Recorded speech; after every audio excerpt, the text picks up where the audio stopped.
Hello. So today I am introducing my new character. It is a uh, triple cast on crit Inquisitor, but there's a catch to it because normally you can only get like one cast on crit setup, and then if you wanted additional cast on crit setups, you would use something like Cosprey's Malice or something like Milnor, which is you trigger something when you hit something, or for Cospreys, it's when you do a melee crit. However, there is a new interaction with cast on crit with Manaforged arrows. So Manaforged arrows is every single time you attack, as long as your main skill costs more mana than every subsequent Manaforged arrow setup, you will cast them upon reaching 300% of the mana cost. So what this means, or it technically doesn't need to be more, but it's you proc it faster if it costs more. But essentially, what Manaforged arrows setup that you do is when you play bow cast on crit, every single time you shoot an arrow, it shoots a different arrow skill. That other arrow skill counts as you attacking, which then means that you can link it to a cast on crit setup, which in turns means that every single Manaforged setup, you can you can effectively keep on slapping on cast on crits. So like if you run no auras, right, you can run like one cast on crit, 2, 3, 4, 5. Like technically 6 if you count mechanism, but then it would be like arrow, cast on crit, and then whatever spell. But then yeah, that's something else. So effectively, you can have a lot of cast on crit setups, but if you want to optimize it, it's probably like triple cast on crit. So you might be thinking, cast on crit has a internal cooldown that you can actually scale by taking like a crit mastery called +3 to level of all critical support gems. I'm not level 100 yet on this character. Probably going to setting 5 ways until I hit level 100 after. But effectively, you want to get the +3 to lower the cooldown of the casted spells, and then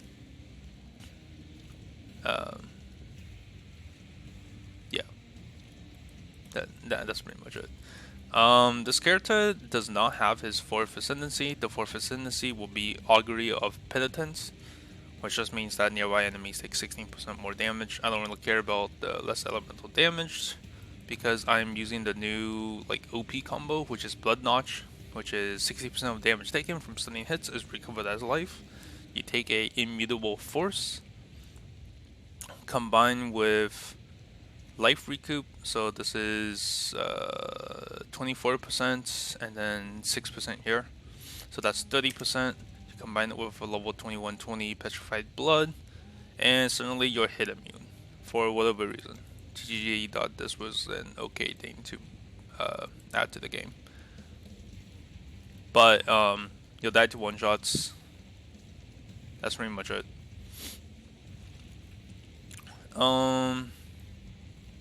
Yeah, so let me just go over the character real quick. So it's Inquisitor, and then since you're attribute stacking, because that's Inquisitor's literally favorite thing to do, because of this node, you get 1% crit strike for every stream for ints, whichever is one lower. So since my int is lower, I have 661% critical strike chance. Like, yeah. So you just take these nodes. I took a lot of the life regen nodes and then some fire res. I'll explain in a bit. You take the attribute wheel, you come down here, you get more life regen. You get iron reflexes. I will also explain why. Well, right now I'm using Harry's Ire, which is going to be replaced soon. Once I finish crafting my new armor, I'm using a Storm Shroud because I'm actually shock immune because of the belts. So 60% avoid being shocked, and then another 40% avoid being shocked. Plus Storm Shroud means that you're element immune. You take Iron Will because you have such a high strength. So this 738 divided by 5 is, I can't do math. Yeah, but that gets added to spell damage. Take some res. Mage Bane. You use it to get suppress cap because of the high dex. You don't really care about evasion because you're converting with iron reflexes anyways. Random jewel, some mana reservation, split personality for strength dex because your attribute stacking, and then this one's dex ent because you want dex to be the highest stat. I'll also explain why in a bit. And then because of the blood notch immutable force combo, you need to make your stun threshold as low as possible. 60% of your ES. Since my ES is like 749, there's like a tiny hit pool, so literally every hit stuns me. But because of immutable force, I'm not really stunned. But it still counts me as getting stunned. Suck of Life, because, well, this whole cluster is pretty much because I'm using Inspired Learning. And then you want to come down here and take the Leech Mastery. 10% of Leech is instant, is super OP. I don't know why this is in the game. And then 1% of attack damage is Leech Life. So you might be thinking that Cast on Crit is mostly like your melee skill does 0 damage, and then your spells do all the damage. That is not the case with this build, because I am using Battlemage. So Battlemage says that you gain added spell damage equal to the damage of your main hand weapon. My main hand weapon is this bow, which is triple T1 or with essence, LE damage, crit strike, glow, attack speed. This is a very high damage bow. I will not go through the crafting process again because you need a T5 first node, and then I get 120 dexterity from this. I get no inherent bonuses from dexterity, which means the 2 dex nodes here, which is 1 dexterity equals +2 accuracy, you don't get. And then the evasion from dexterity, you also don't get. That's why we're taking Mage Bane, and yeah, that's pretty much why we're taking Mage Bane, because you don't get the evasion. So you might as well just use the high dex number to get spell suppression. As you can see, my spell suppression is 100%, so I'm suppress capped, which means whenever I take spell damage from an enemy, I only take 50% of that damage. My fire resistance is 82 because I am using Righteous Fire, so I need to sustain it. If I go below 82%, I start degenning at a very slow rate. But then if I do like a minus max map, then I just kill myself. Yeah, since we're Half-Life, because we are using Arrogance and Herald of Ash, this is 201% cost reservation, and then this Herald of Ash. So as you can see, my Herald of Ash is a little bit over 50%, so that means that even if we steal some sort of Inspired Learning buff, we are always considered Half-Life, because Herald of Ash is always reserving a little bit over 50% of my life. So that means Pain Attunement is always active, which is 30% more multiplied to spell damage, which is insane. Yeah, so because of, back to the Battlemage stuff, if you look over like my spells, right, they all say like fire damage, lightning damage, cold damage. That is because of the high DPS bow, adding different elemental types to every spell. And those spells can pretty much whatever spell modifiers you add is multiplied by whatever Battlemage adds. So that more multiplier is multiplicative of whatever Battlemage adds. That's why having such a high LE DPS weapon is insane. Yeah, I think that's pretty much the tree. Let me go over the gear. So the gear, again, it's a very high damage bow. It's linked with Spark, Inspiration, Manaforged arrows, Anomalous Pierce because you want to pierce targets with Spark, Split Arrow, and then Anonymous Cast and Crit. So for Manaforged arrow abilities, you kind of want to go for abilities that shoot multiple projectiles. You don't want like a single target ability. Like I think Eye Shot shoots one arrow.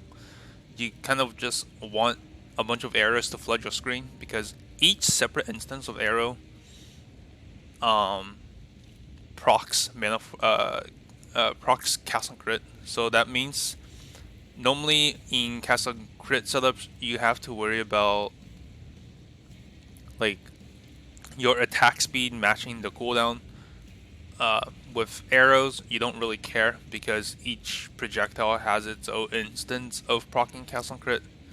And also, for some weird reason, there is a... I'm not sure if it's a bug. I hope it's not a bug. But, essentially, you can bypass cast and crit's cooldown with Manaforged arrows for whatever reason. You'll see in the map. I'm using fractal dots, so pretty much your attributes always need to be in your intelligence needs to be the least, your strength needs to be the middle, and then your dex has to be highest. Because if you meet those conditions, you get 40% crit multi, or that's max roll. Max roll for fractal dots is actually pretty cheap this league, so I highly recommend you guys getting 40% crit multi. 15% increased dex if strength is higher than int, and then you get 1% LE damage per 10 dexterity. So since I'm like roughly 800 dexterity, that's like 79 LE damage. And then you get plus 2 life for every 10 int. And then this also has a Manaforged setup with Galvanic Arrow, Cast on Crit, and then Anonymous Freezing Pulse, which is projectiles continuously gain damage up to 60% more damage by the time they dissipate. So I'll explain why that's important. For Maloney's mechanism, I linked it to Frenzy, just a way to get Frenzy charges. Petrified Blood needs to be 2120, and then Power Charge on Crit. So pretty much every so often. So every 1 second, or I think it's a little bit less than 1 second because I have cooldown on my boots. It is, what was the frenzy icon? 0.94 seconds. So yeah, but then after you steal some like inspired learning buffs, you can start shooting more frenzy arrows because one of the buffs for inspired learning that you can steal from monsters is additional projectiles, which means that the game gets pretty laggy. But then you pretty much have perma upkeep on your max frenzy and max power charges. The amulet is max rolled increased attributes because we're attribute stacking. It is 32%, and then regen 4% of your max life per second because we need to sustain Righteous Fire for 41% more spell damage, which is absolutely insane. Ideally, you want Val RF. I'm too lazy. But that's essentially what you want to do. Vengeance Cascade makes it so that all returning projectiles pierce our targets, which means that whenever we get one of our... Pretty much that only matters for Blazing Salvo. So Blazing Salvo, when it returns, it needs to pierce the targets. Because normally if you don't have a way to pierce targets, Blazing Salvo will say it deals area damage on impact, and then it just disappears. However, with Vengeance Cascade, it no longer like dissipates, so it adds to the lag, which is probably not a good thing. We are combining that with Nemesis, so Vengeance Cascade only affects attack projectiles. But the important thing about Vengeance Cascade in this cast and crit setup is that the returning projectiles pierce. So Anomalous Pierce is for Spark going out. When it comes back, it honestly doesn't care. But then when it goes out, it will most likely already hit like 6 targets. When it comes back, if you don't have Vengeance Cascade, it will not pierce. It will dissipate. But when it reaches its max distance, when it comes back to you with Nemesis, it will pierce our targets. I don't know why it's worded this way. It's very interesting. But yeah, that's pretty much the reason. The ring is an unset ring. It is pretty trash right now. Ideally, you want like additional recoup. So I want like overstaying my recoup pretty much, but I ran out of currency. But the important mod, if you don't have the currency to craft something, is just getting that 15 life per enemy hit with spells, because you're flooding the screen with Spark, Bleeding Salvo, and Freezing Pulses. This is just huge, huge. Hyres Aya is pretty much just to get suppress capped. That's pretty much it. I honestly need to switch this. Else, I'm crafting a attack crit, spell crit, chest armor that will pretty much crit cap me, which would be insane. I'm using Nemesis Rain, Shapeless Touch with +2 AoE gems because you want Purity of Fire to get to the next threshold. So that's 5% max res instead of 4%. And then just like Precision for more crit, and then Righteous Fire, Frostblink. Yeah, and then Shapeless Touch is one of those items that, like, based on how much attributes you had, so you just gain like generic bonuses, which is nice. The bell is just the shock memes. There's a lot better ways to craft this because I need shock, I need cooldown recovery on the belt, so I need to recraft this at some point. This is just a random belt I had sitting in the stash. And then this boots is insanely garbage. It's pretty much just stare for resistances until I figure out my resistances. With armor, a lot of fire res. That's what, like 61% fire res. Wait, no, I can't. 42 plus 14 is 56%. And then just like T1 lightning and cold res, so that's pretty nice. Surface mark on hits because quality of life stuff. You don't want to like manually cast stuff in this build because you will not see the ground. Herald of Ash, Arrogance I already explained, and Vitality. The flasks are Oriasen. I just took this from my Holy Relic character.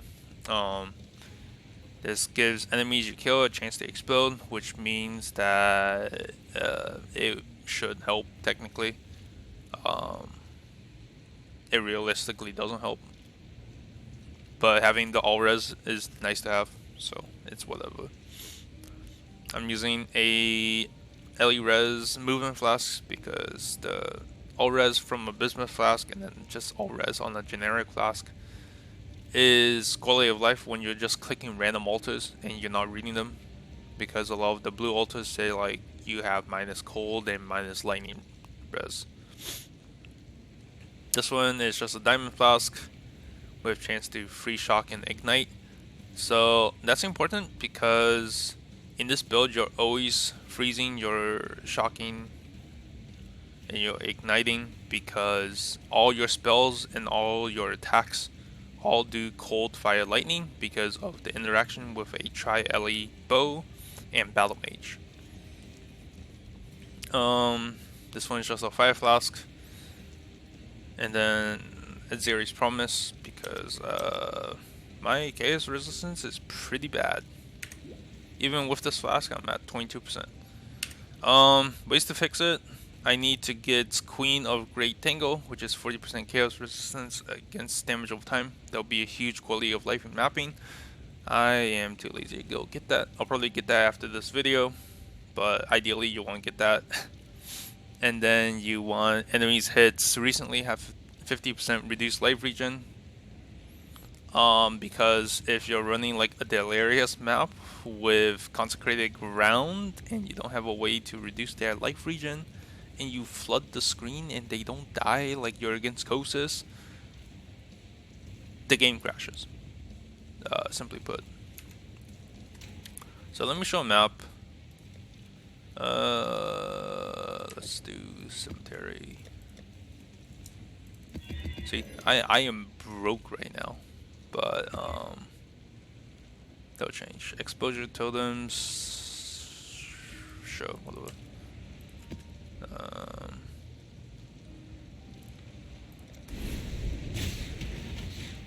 My mana is spent. Oh, my mana spent.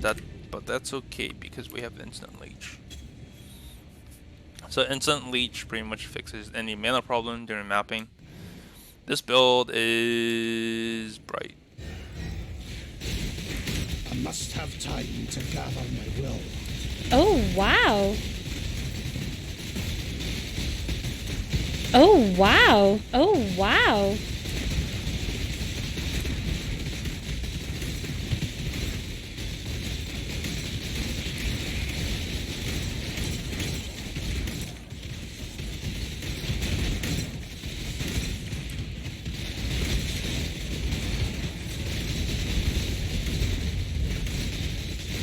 Oh, wow.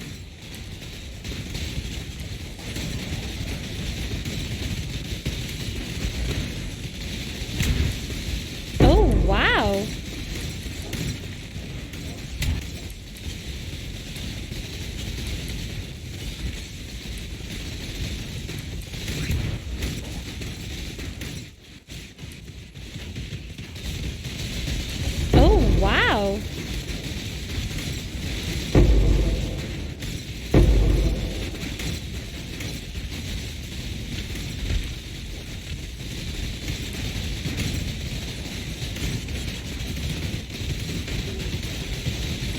Oh, wow. Oh, wow. Oh, wow.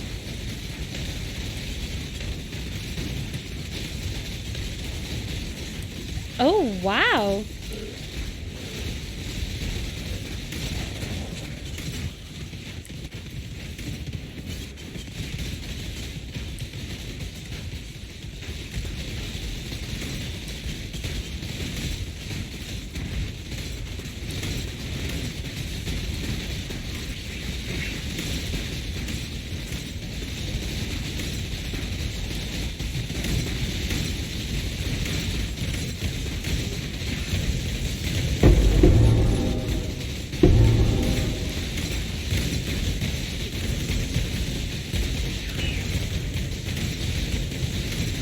Oh, wow.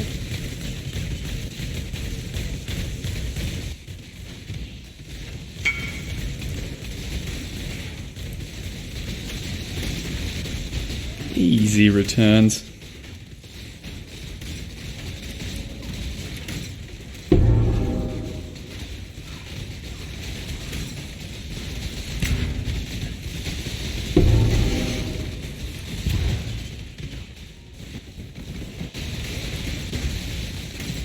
Oh, wow.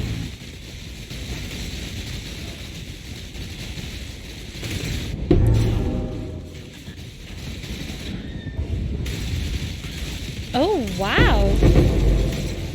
Oh, wow. My mana is spent. Oh, wow. Oh, wow. Oh, wow. Oh, wow.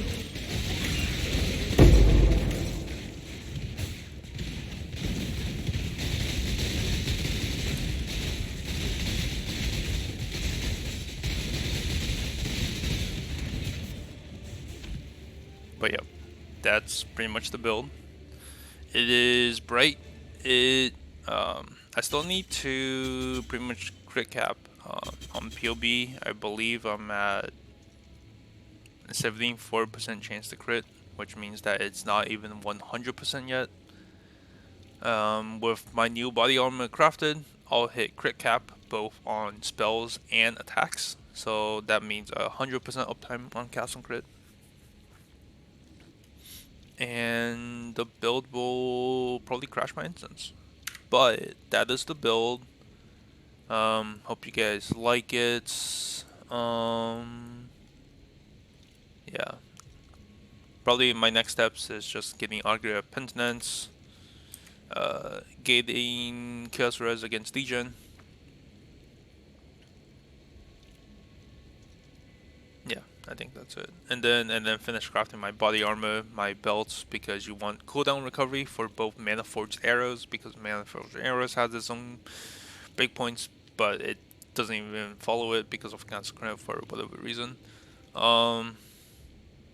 Yeah, so you need cooldown recovery on the belt and then cooldown on the boots. And then I'll find another way to fix my resistances on this character. And then I need to recraft my ring for recoup and then also life gain on it. But yeah, that's the build.